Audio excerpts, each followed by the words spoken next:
Hello, everybody. Welcome back. My name is Kent. I'm joined today with Grandma. Hello, Grandma. Hello, Kent. Good to see you again. Yeah, you too. Thank You you. too. So, last time we left it off with the debate of war. What is happening, Grandma? Well, what I have noticed is that people are debating this war on terms which is not longer valid. Uh, they are debating this war as if it's only a conventional war, but it's not. This time we have nuclear in the picture, nuclear weapons, and they're not taking that into consideration. And also another thing. Um, they never speak about the human suffering, the loss of life, both in Ukraine and Russia. And it's hundreds and hundreds of thousands so far. And um, and when I say they, it's uh, it's our politicians who are in the parliament. It's uh, journalists. It's people from the army. They are debating this war as if they are sitting at home playing with tin soldiers in the kitchen table. And Yeah, it's strange to see that, regardless if you think the war that's going on today, of which side is right, it's you see the one side, that's Russia with its companions. They say one thing and they talk about everything that's going on, but we in the West and the West coverage, we don't seem to grasp that the other side has nuclear weapons and are actually prepared to launch them. It's so exactly, it seems like Russia and its partners are clear that the West has nuclear weapons and could use them and have made some preparation about this. But we in the West, it seems like we don't care if the Russians have nuclear weapons. We just do our thing. So, it's, so regardless if we have a just cause of helping the Ukrainians, and say it's the if for example if it was the most important thing in the world to support the Ukrainians, if we support the Ukrainians and we have atomic bombs erasing the world, should we still do it? And what about, so we don't cover it, we cover it like it was a normal war. yeah, exactly. And this is not a normal war. Yeah. For the first time in history, nuclear weapons are on the plate, and they are not taking that into consideration at all. Hmm. So this this debate going on uh, of who is to blame, um, who started the war, is it a proxy war, is it not a proxy war, is Putin the bad guy, is Zelensky the bad guy, all this debate um, doesn't hit the mark at all. Absolutely not.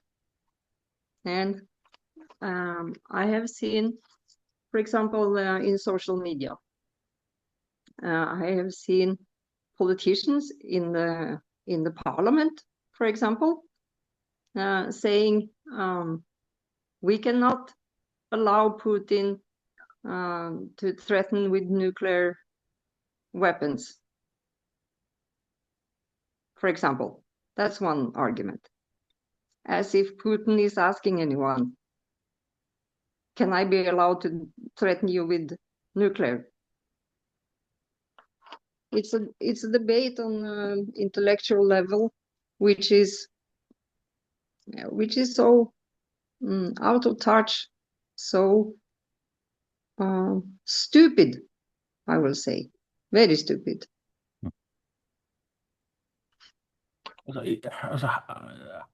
I can't find any logical sort of ideas behind this.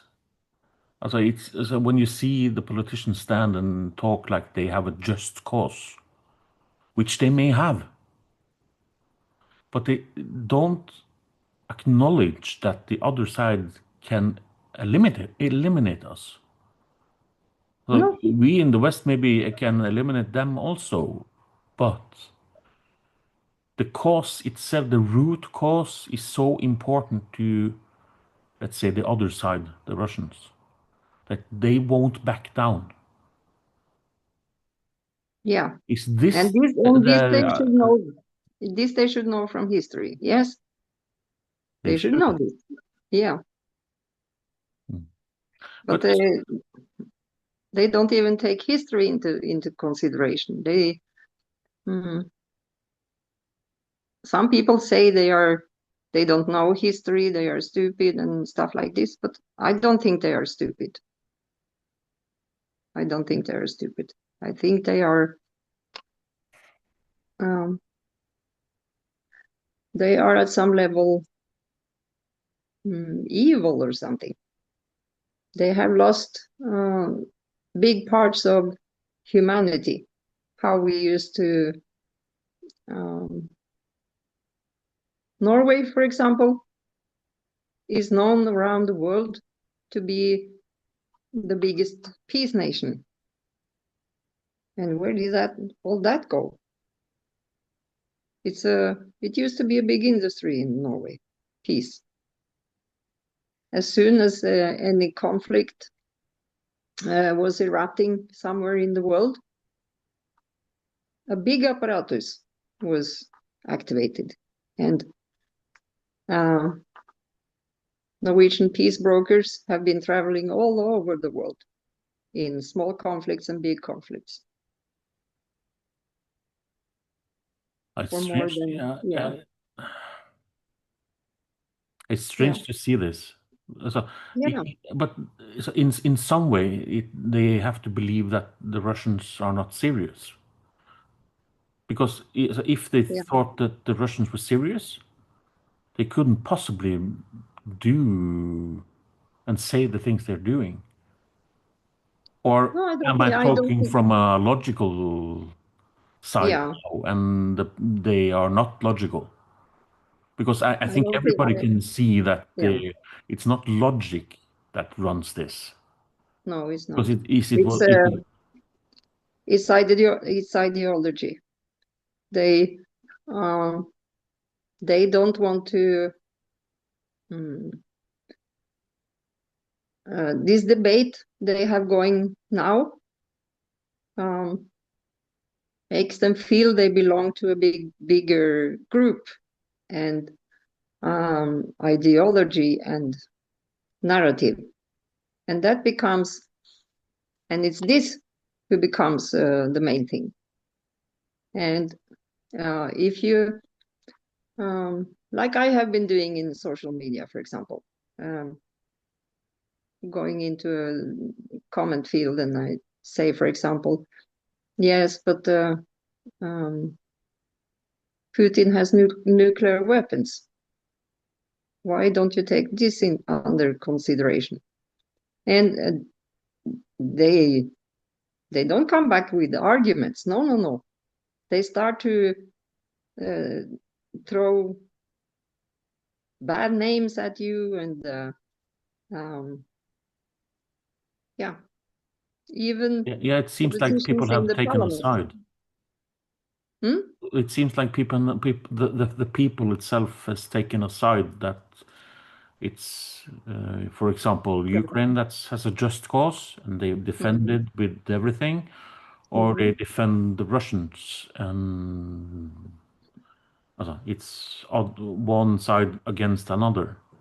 But Yes. isn't it interesting to see that the politicians and the journalists are pretty much there's no difference. No, absolutely Journalists not. don't have any questions about this. No, they are clinging on to their ideology and narrative. And if you disturb that with a question about nuclear, for example, or if you say, no, but we have to stop this war because hundreds and thousands of people have lost their lives. And they are brothers, they are sons, they are fathers. And the suffering, the human suffering, they don't want to hear about this. Absolutely not. And uh, also, it's a big question also. Mm, Ukraine cannot win this war against Russia. And this they knew from the beginning that this is not possible. They should have known So, at least. Yeah. yeah, they should have known. Yes, they should have known. But it's And interesting to see that. So to confirm your point, I saw that the Russians and the Ukrainians had agreed to a swap of bodies, and I yeah, saw the Russians came with 6,000 bodies, and the Ukrainians haven't taken them. yeah, yeah. And is there any coverage about this? No, absolutely not. And it's very little coverage about almost nothing in media about the loss of human life and the human suffering. You never see any numbers. Sometimes in an article, buried deep in the article, it could come some numbers. You never see this. Um, you never see any of the human suffering at all.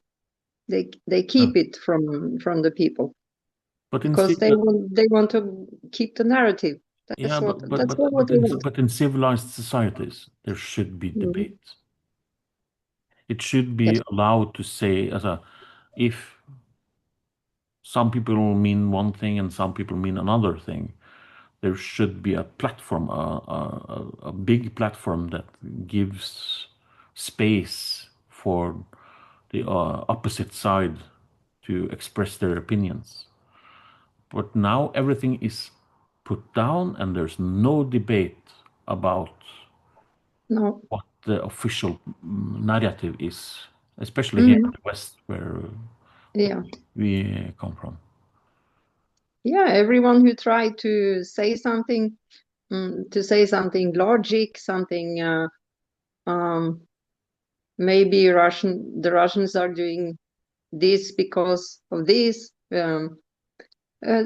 are cancelled and smeared, and even professors are cancelled if they. We have a quite world famous professor in Norway called Glenn Deason. When he is coming with, and his profession is Eurasia, so he knows a lot about Russia and the region there. And for example, um, when he says something about the Russians had said for many years that the red line is for NATO to come to Ukraine, and then it's like a flock of hyenas attacking him, calling him Putinist and canceling him and everything like this. Why do you think And they go after the person and not the subject itself? I think it's because they want to stay in their ideology and in their group, in their flock, and they are very, very scared to not be a part of this. It's the same mechanism as we saw with COVID, I think. People need to belong to the flock, and they are too scared to. And someone is creating the narrative, and who that is, I don't know. Maybe it's a small group of people. Maybe it's a group of politicians. Maybe I don't know who is creating this, but someone is creating it because I think you you should look for the see the money. same. Yeah, you see the same narrative all over in the newspapers, in everywhere. You see the same narrative, so it has to Ask go out. yourself. I think Yeah, the public, they ask yourself, who can you not criticize yeah, and follow the money? If you follow the mm, money yeah, and you follow the power, where do you then end up? yeah, There you yeah. have your answer. Mm, But then again, well, we as normal people, how can we accept this? Because we are the majority and they are definitely not. yeah, We see this from now, the coverage, the the hiding of the truth, and you see from COVID, which you example, we normal people, we should have an interest in our lives, and we seem to have shutters on. We don't want to acknowledge yeah. what's going on. Why do you think this is? Oh, it's very frustrating, of course. Um, I think it has to do with this mass formation psychosis. Um, when I say they, I have to underline again, I don't know who the they are, but it is someone who is trying to control what people should think and feel. It's obvious. It's very obvious. And now um, they went from exercising this control under COVID, and now they just moved it to the narrative which has to do with war. And But it's for the same objective, yes? yes, I think so. Hmm. Yes, and I also I don't understand when it comes to Ukraine. People say don't care about how many people are dying and stuff like this. They don't care about this. Um, Ukraine should fight till the last soldier, and yeah, It's and evil. It's yeah, basically evil. yeah, Hmm. and mm, if I try to say something small thing about this in private, for example, people get very aggressive, and they say to me, um, "So if Norway was attacked, we should just give it." You Hmm. see, yeah, and uh, in that in such moments, this Nazi allegations is very close, Hmm. you know. Yeah, so And we've then known it both. So yeah, yeah, and then comes and then you have Gaza, which is also devastating. hmm. But there, people care about the human suffering. Here in Norway they do. Yeah, Because yeah, it's here in Norway interesting they to do. see that our government supports Palestine, Mhm. but most Western governments support Israel and Netanyahu. Yeah, most part they do. Yeah. But But the point is that people, politicians, and when it comes to Gaza, they care about the human suffering. And what I don't understand is that that people don't see the unlogical thing with this. They disregard human suffering when it comes to the war in Ukraine, and when it comes to Gaza, they care very much. Why are not people asking themselves questions? Isn't this quite strange? No, they don't. And I don't understand this. Not even politicians in the parliament or people in the army or professors and people who are debating this in social media. Not even them are seeing this. That is something wrong here. So I find it strange that the journalists don't do a better job following the money and making justice happen. And so when you talk about Gaza, you have so if you like the Palestinians or Israelis or not, when you see children dying because they can't get water and can't get food, if you don't react to this, I think it's actually something wrong with you.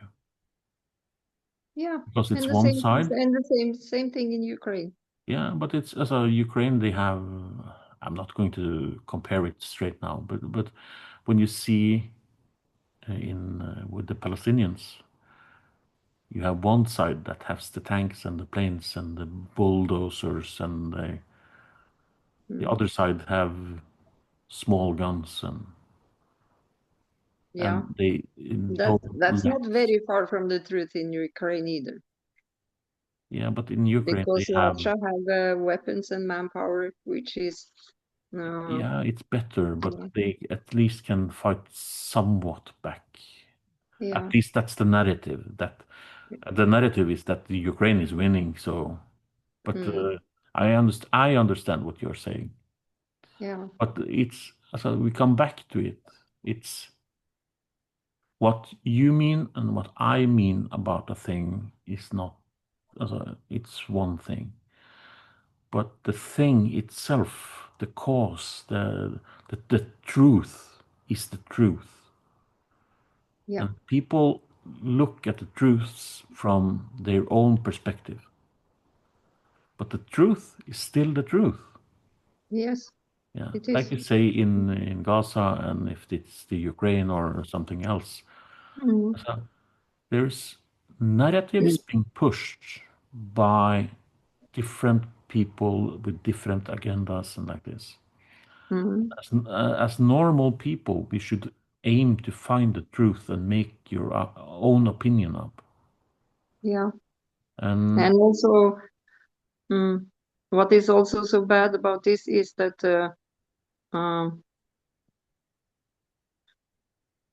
those who don't care 1 second about the human suffering in Ukraine, they portray themselves as they are the good people, the good side. yeah, They are humane. They are everything moral good. And so I find it interesting that the perspective is like this because yes, if you see, if you mentioned Ukraine now, you see that the coverage here, they say that Ukraine is winning and like this.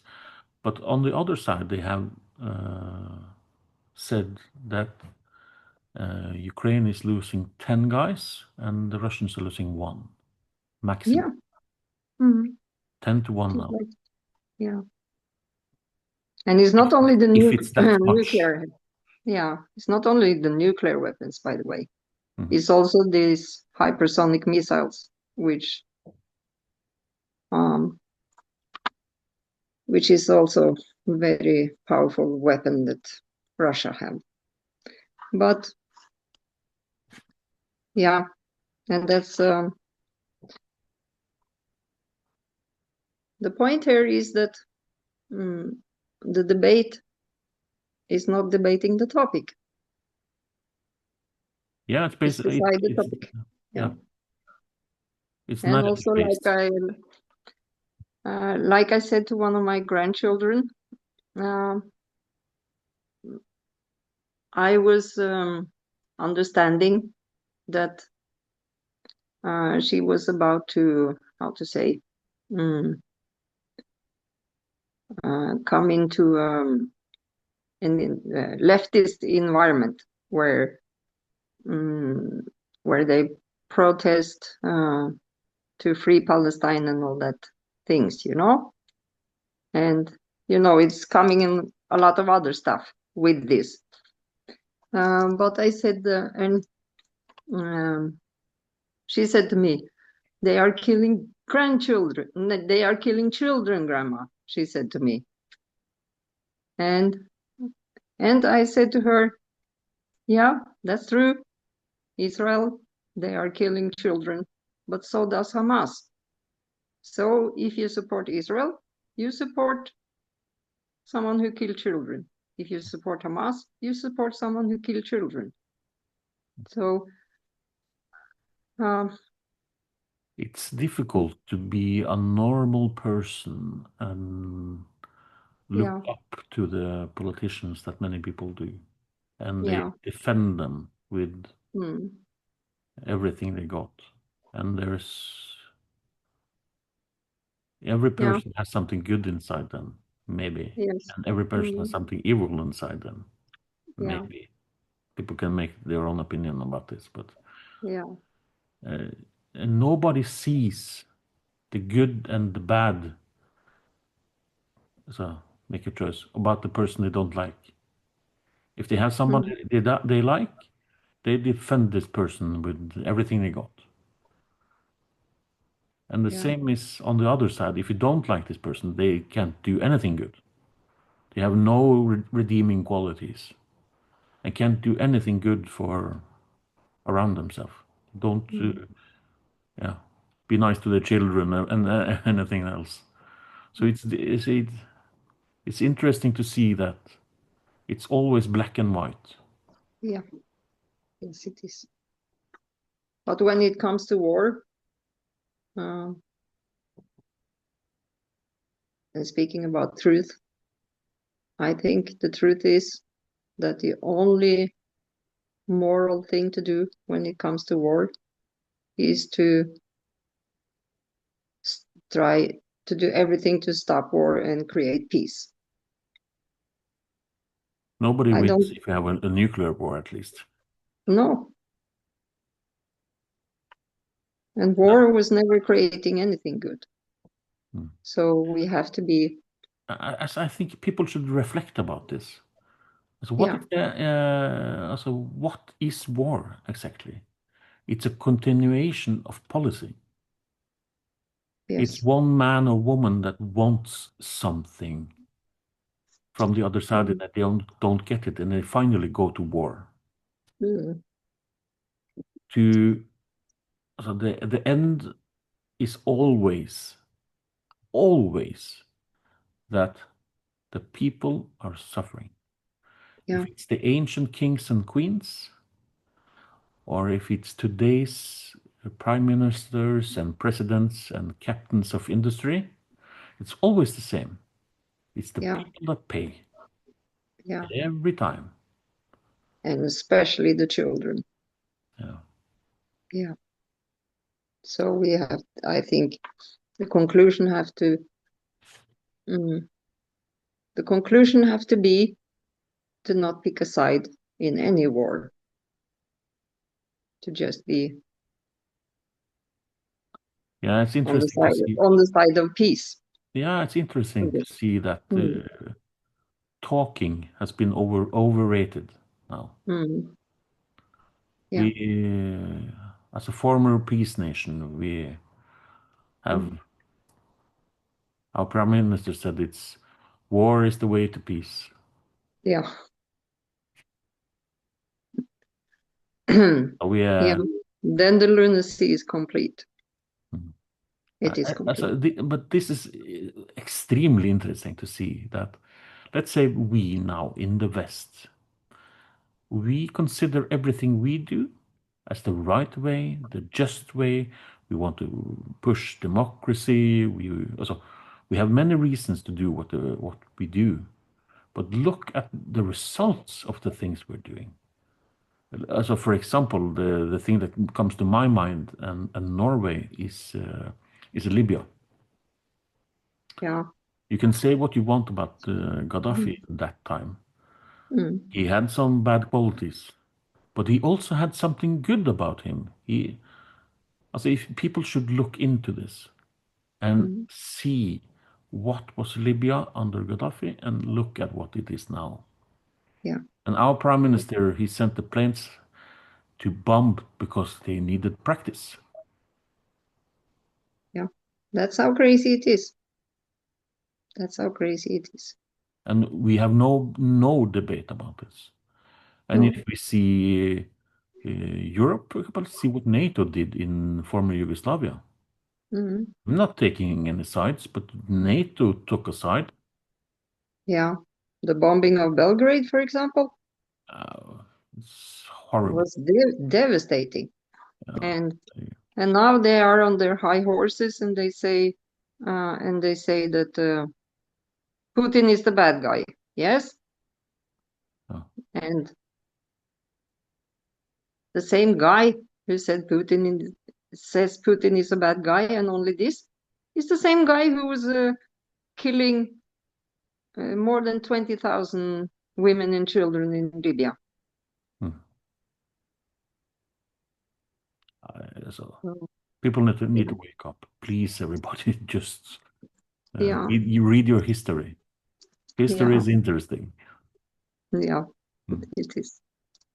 And root for peace. Yeah. Don't take sides. Just demand peace. Hmm. Yeah. I think at least some of us, Grandma, have a soul. And soul is important, I think, to examine. Yeah. What Yeah. what do you think about this? To root for peace is a part of the soul, I will say. Mhm. And next time we will have a guest, and his name is Rune Amundsen. He has been studying the soul for 50 years now, and he is Norway's leading expert in this topic and in near-death experience. And I think it will be a very, very exciting conversation we will have with him. I'm very much looking forward to this. Very much, actually. Yeah, me too. Mm. Thank you for interesting conversation today, Rama. You too. Thank you. Look forward to talking to you next time, and I will say thank you to everybody for listening. See you next time. Goodbye. See you next time. Bye bye.